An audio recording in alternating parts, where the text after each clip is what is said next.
السلام علیکم۔ آج ہم سورۃ الانعام کی جو آیات پڑھیں گے وہ 143 سے 150 تک کی آیات ہیں۔ اعوذ باللہ من الشیطان الرجیم، بسم اللہ الرحمن الرحیم۔ ثمانیۃ 8 ازواجن قسمیں ہیں، من الضأن بیر میں سے، اثنین 2، ومن المعز اور بکری میں سے، اثنین 2۔ کل آپ کہہ دیجئے، الذکرین کیا دونوں نر، حرما اس نے حرام کیے ہیں، ام الانثیین یا دونوں مادہ، ام اشتملت یا وہ جو مشتمل ہیں، علیہ اس پر، ارحام رحم میں، انثیین دونوں ماداؤں کے۔ نبئونی خبر دو مجھے، بعلم کسی علم کے ساتھ، ان کنتم اگر ہو تم، صادقین سب سچے۔ من الابل اثنین اور اونٹوں میں سے 2، ومن البقر اثنین اور گایوں میں سے بھی 2۔ کل کہہ دیجئے، الذکرین کیا دونوں نر، حرما اس نے حرام کیے، ام الانثیین یا دونوں مادہ، ام اشتملت یا وہ مشتمل ہیں، علیہ اس پر، ارحام رحم، انثیین دونوں ماداؤں کے۔ ام کنتم یا تھے تم، شہداء حاضر، اس جب وصاکم اللہ وصیت کی تھی تمہیں اللہ تعالیٰ نے، بہذا اس کی، فمن پس کون، اظلم بڑا ظالم ہے، ممن اس میں سے جو، افترا باندھے، علی اللہ اللہ تعالیٰ پر، کاذبا جھوٹ، لیضل تاکہ وہ گمراہ کرے، الناس لوگوں کو، بغیر علم علم کے بغیر، ان اللہ بے شک اللہ تعالیٰ، لا یہدی نہیں وہ ہدایت دیتے، القوم الظالمین ظالم قوم کو۔ ازواجن زوجن کی جمع ہے، عربی میں جوڑے کے 2 افراد میں سے ہر ایک کو زوج کہتے ہیں، نر ہو یا مادہ، اس لیے زوجین کا معنی نر اور مادہ 2 قسمیں، ایک جوڑا ہوگا نہ کہ 2 جوڑے۔ اسی کے مطابق ترجمہ 8 قسمیں کیا گیا ہے۔ جب مشرکین نے اونٹوں، گایوں اور بیر بکریوں میں سے بعض مخصوص جانوروں کو حرام اور ان کے پیٹ کے بچوں میں سے زندہ بچوں کو عورتوں کے لیے حرام اور مردہ کو سب کے لیے حلال قرار دیا، تو اللہ تعالیٰ اب ان سے ان کی دلیل کا مطالبہ فرما رہے ہیں۔ اگر وہ دلیل عقلی ہے تو بتاؤ کہ حرام ہونے کی وجہ ان دونوں کا نر ہونا ہے۔ اگر یہ وجہ ہے تو پھر ان میں سے کئی نر تم کیوں کھاتے ہو، یا مادہ ہونا ہے تو پھر تم ان میں سے کئی مادہ جانور حلال کیوں سمجھتے ہو، یا پیٹ کا بچہ ہونا تو تم کئی پیٹ کے بچے خود کیوں کھاتے ہو۔ اگر دلیل نقلی ہے تو اللہ کا کوئی حکم لاؤ جس میں اس نے ان جانوروں کے کسی نر یا مادہ یا رحم میں موجود بچے کو تمہارے کہنے کے مطابق حلال یا حرام کہا ہو۔ جب اللہ تعالیٰ نے حلال یا حرام کرنے کا یہ حکم جاری فرمایا، پھر بتاؤ کہ اس سے بڑا ظالم کون ہے، جس نے نہ سنا نہ کسی رسول کے واسطے سے سنا، بلکہ اپنی جھوٹ سے اللہ تعالیٰ پر جھوٹ باندھ رہا ہے۔ نبی کریم صلی اللہ علیہ وآلہ وسلم نے فرمایا، میں نے عمر بن لہی کو جہنم میں اپنی انتڑیاں کھینچتے ہوئے دیکھا۔ سب سے پہلے بتوں کے نام پر جانور، بحیرہ، سائبہ، وسیلہ اور حام اسی نے چھوڑے تھے۔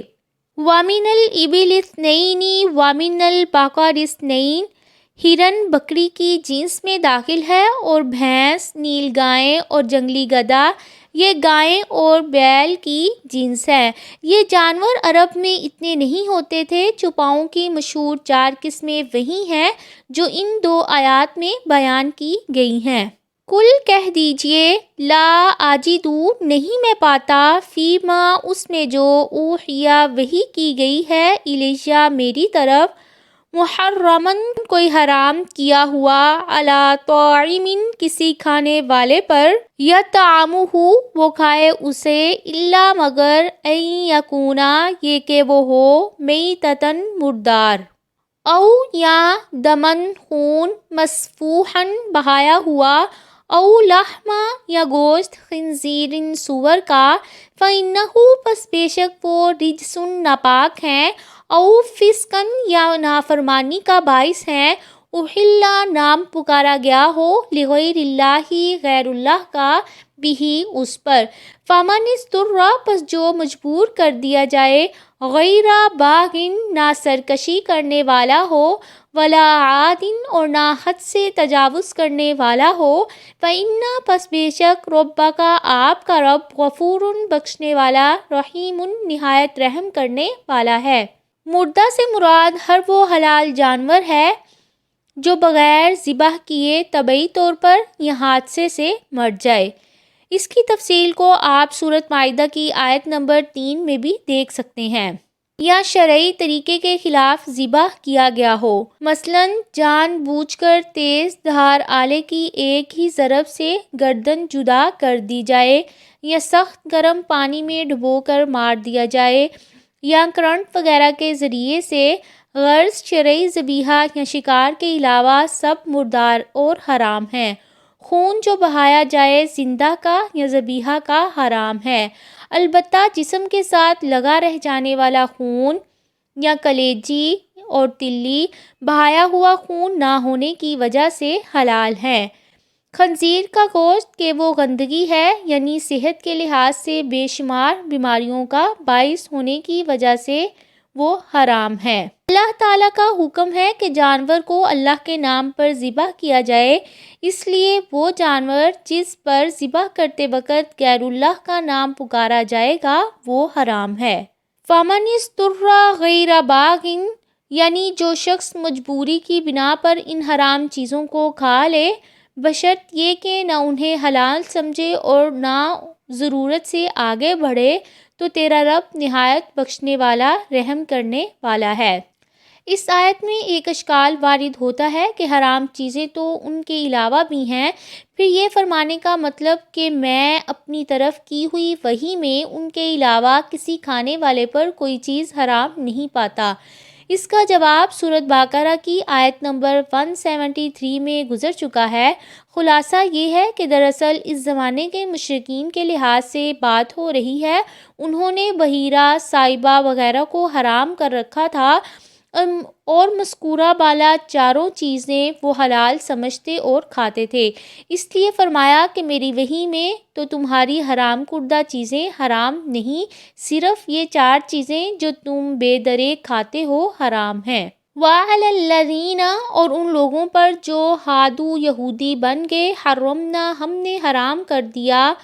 کل ذی ظفر ہر ناخن والا جانور، وَمِنَ الْبَقَرِ اور گایوں میں سے، وَالْغَنَمِ اور بکریوں میں سے، حرمنا ہم نے حرام کر دی، علیہم ان پر، شحومہما ان دونوں کی چربیاں، الا مگر ما حملت جو اٹھایا ہو، ظہورہما ان دونوں کی پیٹھوں نے، الحوایا یا انتڑیوں نے، او مختلط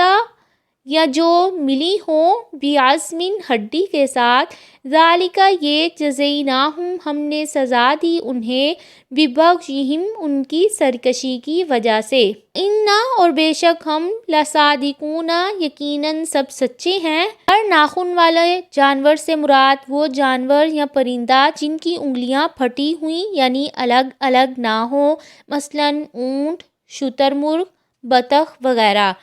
صرف وہ پرندے یا جانور حلال تھے جن کے پنجے کھلے ہوئے ہوں۔ یہ چیزیں جس طرح اب شریعت محمدی صلی اللہ علیہ وآلہ وسلم میں حرام نہیں ہیں، اس سے پہلے بھی حرام نہیں تھیں، البتہ یہودیوں کو ان کی سرکشی کی سزا دینے کے لیے ہم نے انہیں وقتی طور پر حرام کر دیا تھا۔ مقصد یہودیوں کے اس دعوے کی تردید کہ اللہ تعالیٰ نے ہم پر کوئی چیز حرام نہیں کی سوائے ان چیزوں کے جو اسرائیل یعنی یعقوب علیہ السلام نے خود اپنے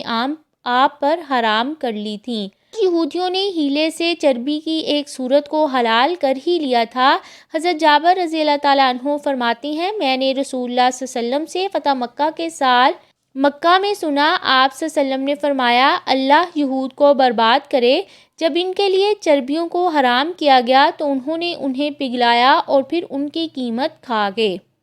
اور آج کل کئی مسلمان شراب خود نہیں پیتے اور خنزیر کا گوشت وغیرہ خود نہیں کھاتے، مگر کفار کے ہاتھوں بیچ کر قیمت کھا جاتے ہیں۔ فَإِن كَذَّبُوكَ پس اگر وہ سب جھٹلائیں آپ کو، فَقُلْ پس کہہ دیجئے، ربکم تمہارا رب ذو رحمتٍ رحمت والا، واسعۃ وسیع ہے، ولا یرد اور نہیں ہٹایا جاتا، بأسہ اس کا عذاب، عن القوم المجرمین سب جرم کرنے والے لوگوں سے۔ اللہ تعالیٰ نے بتایا کہ اگر تم اپنی نافرمانی کی روش چھوڑ کر حق کی سیدھی راہ اختیار کر لو گے تو اپنے رب کی رحمت کو اپنے لیے کھلا پاؤ گے، لیکن اگر اپنی موجودہ روش پر اڑے رہے تو یہ مت سمجھو کہ اللہ کا عذاب تم سے ٹل جائے گا۔ سَيَقُولُ ان قریب کہیں گے، الذین وہ لوگ جنہوں نے اشرکوا شرک کیا، لو اگر شاء اللہ اللہ تعالیٰ چاہتے، ما اشرکنا تو ہم شریک نہ بناتے، ولا آباؤنا اور نہ ہمارے آباء و اجداد،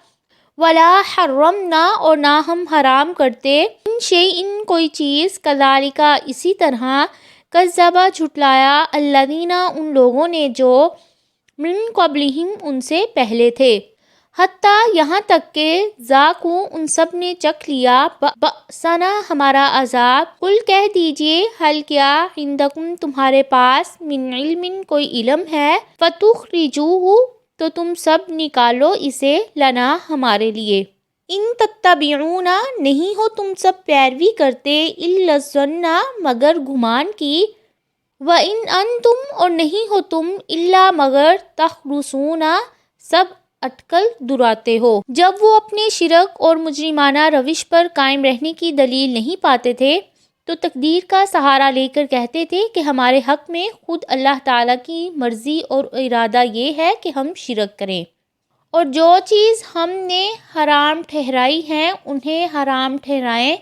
کیونکہ اگر اللہ تعالیٰ کی مرضی نہ ہوتی تو ہم سے یہ کام ہو ہی نہیں سکتا تھا۔ یہ دلیل ہے کہ ہم جو کچھ کر رہے ہیں اس پر اللہ تعالیٰ خوش ہیں، لہٰذا یہ صحیح اور حق ہے۔ اللہ تعالیٰ نے فرمایا کہ اگر تم ناشکری کرو تو یقیناً اللہ تعالیٰ تم سے بہت بے پرواہ ہے اور وہ اپنے بندوں کے لیے ناشکری پسند نہیں کرتے ہیں، اور اگر تم شکر کرو تو وہ اسے تمہارے لیے پسند کرے گا۔ اللہ تعالیٰ نے بتایا کہ ارادہ اور مشیت اس کی تکوین ہے، یعنی اس کا کائنات کو چلانے کا نظام ہے۔ تکوینی طور پر وہ کیا چاہتا ہے اسے کوئی نہیں جانتا ہے اور نہ جان سکتا ہے۔ تشریعی طور پر وہ کس چیز کو پسند کرتا ہے یہ بتانے کے لیے اس نے پیغمبر بھیجے اور ہر شخص اسے جان سکتا ہے، اس لیے ہم شریعت پر عمل کے پابند ہیں۔